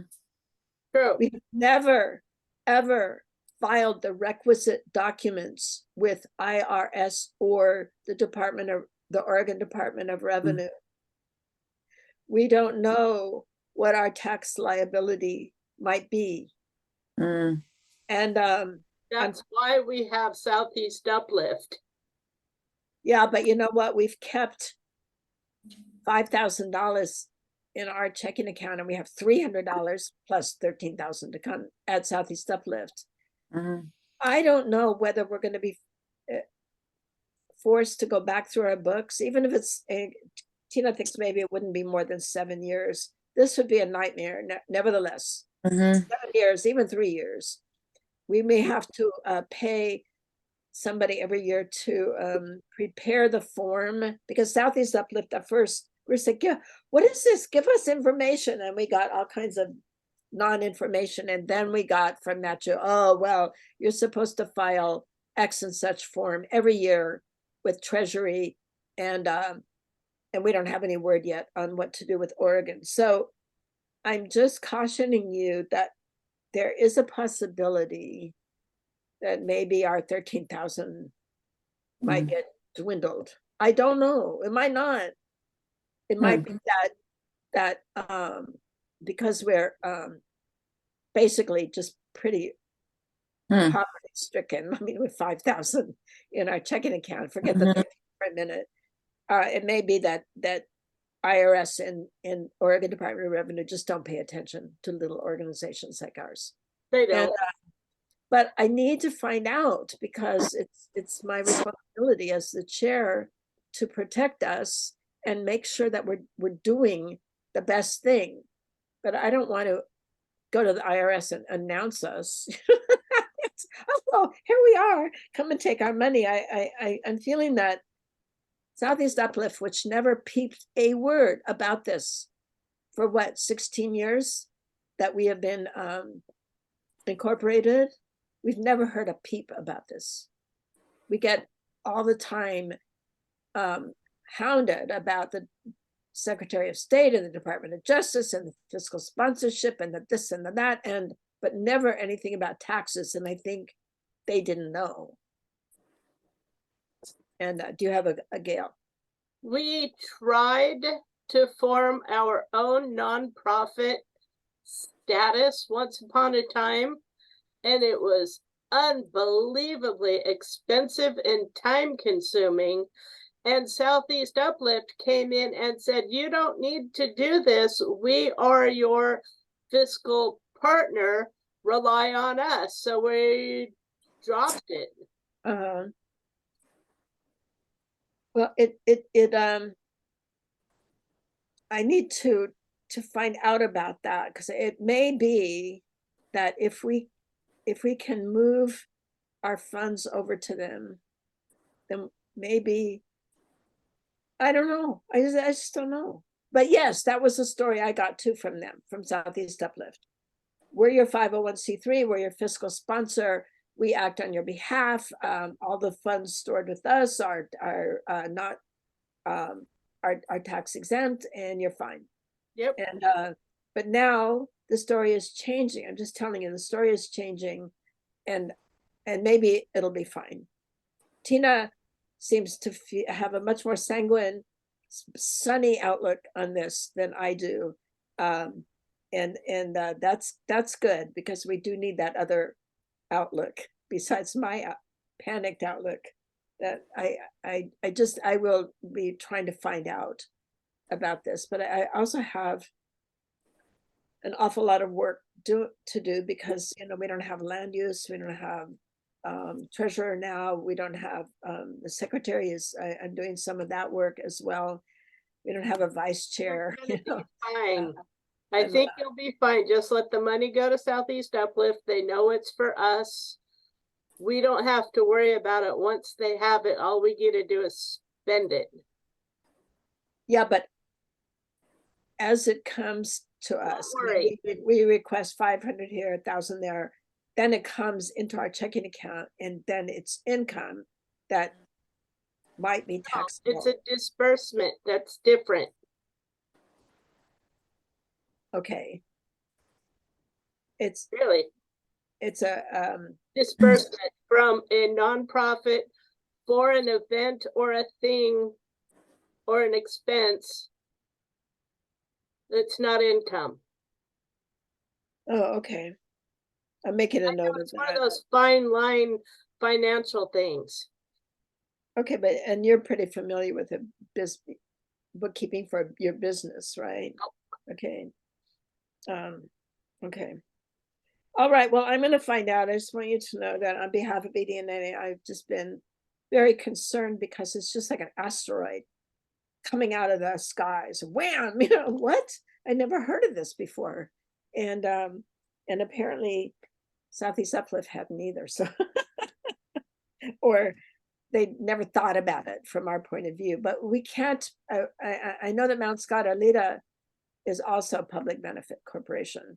And I think probably most of the neighborhood associations are. I don't think most of them are 501c3s, because there's that big process to go through, and it's expensive to go through, and you have to hire lawyers and all this. And so I would like to know what they're doing, and I actually would like Southeast Uplift to bear some cost in figuring out, get a CPA's get CPA help for us in filling out the form if we have to do this. The forms. Anyway, I'm on it. I just wanted you to know about it. And the $13,000 check is on its way to Southeast Uplift, and they know it's coming, and they know what to do. Vegas. We're going to Vegas. Shh. No. we're only supposed to do good with all donations. So margarita party. Okay, I'll be quiet now. Oh, okay, very fine. Well, I'm tired. All right. So what else? Oh, okay. Just real quickly, other business that we'll take up next time. We're renewing, we've revised and are renewing our Good Neighbor agreement with Impact Northwest. This isn't certain, but we might be able to get a little office there and get the stuff out of the kitchen, and it would be nice to have volunteers who could be a presence there representing BDNA at the front desk. And so anyway, we'll see. That I'm asking, but they might not be able to do it. But the goodwill is there. It's just how they use their facilities. But we've learned that having this Good Neighbor agreement is beneficial as far as looking for funds for renovating and repairing the building, because it shows neighborhood support and goodwill and partnership and all this, all this warm fuzzy stuff that funders like. So this is good. So that's going to be coming up for us to approve at the November meeting. And then really fast, I know we're running over, but this is such an interesting situation. Since the residential infill project rezoning happened, where we eliminated zoning that allows only one house on a parcel, and now you can build several housing units on in the same parcel that used to hold just one.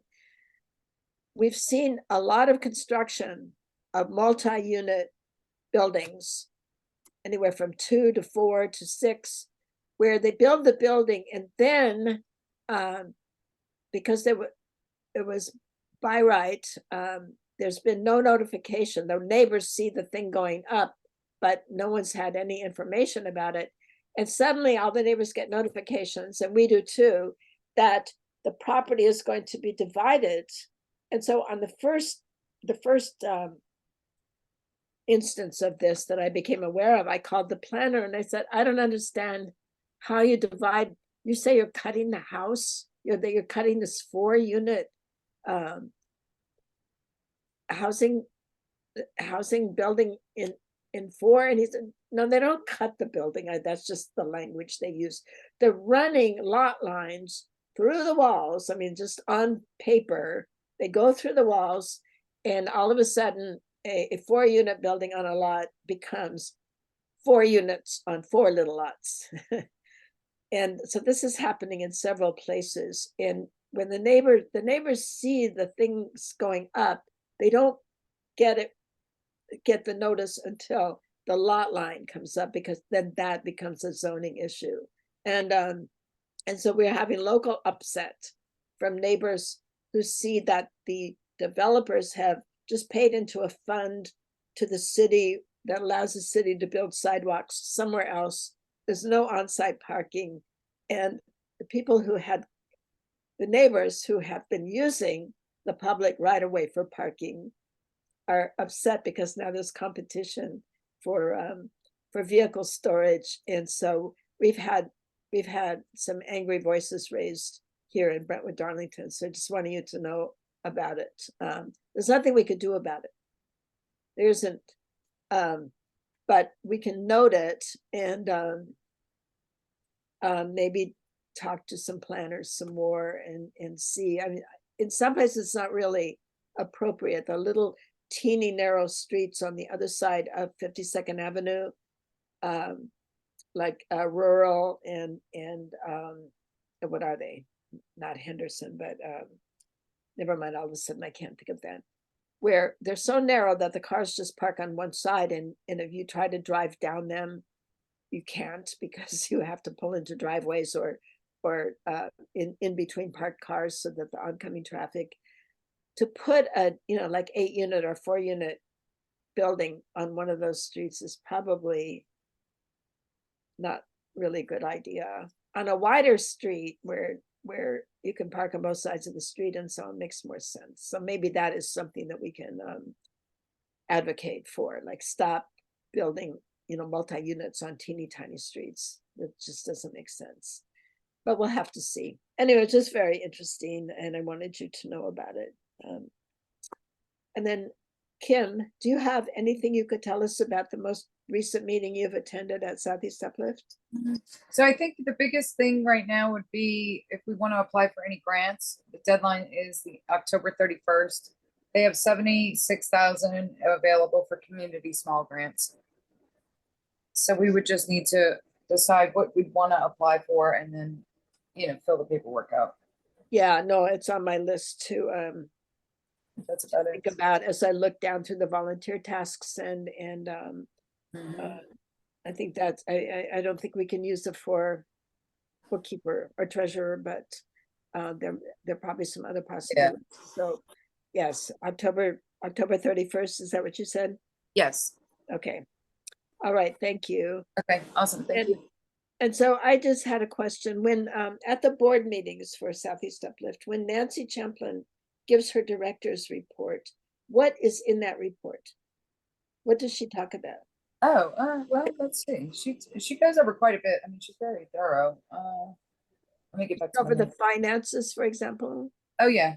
I think in this one, we got updates in the August meeting was the updates on the building repairs that were being done due to some outdated equipment and some failures, I think, with the heating system. Bylaw amendments. They started talking about the city transition, the district maps that were coming out, for the new 4 districts. let's see what else. Probably the small grants. I think they go over the treasury report too. They go over the You know, the treasury. oh, I see. Okay. Yeah, the finance. And the fiscal sponsorship updates. There's 31 currently. 31 organizations are fiscally sponsored by Southeast Uplift. Yes. Wow. Okay. And then that was it. The next cycle opened September 1st for the grants, and it closes. Applications are due by the 31st. But I mean, she's very thorough. Uh-huh. Oh, no, I was just curious because I think I looked at their minutes or something. I looked at something and it just said director's report. And I just wanted to know what was that's interesting that they don't outline it. Okay. I don't remember what my source was. Okay. I'll take better. I'll try to get some detailed notes next time.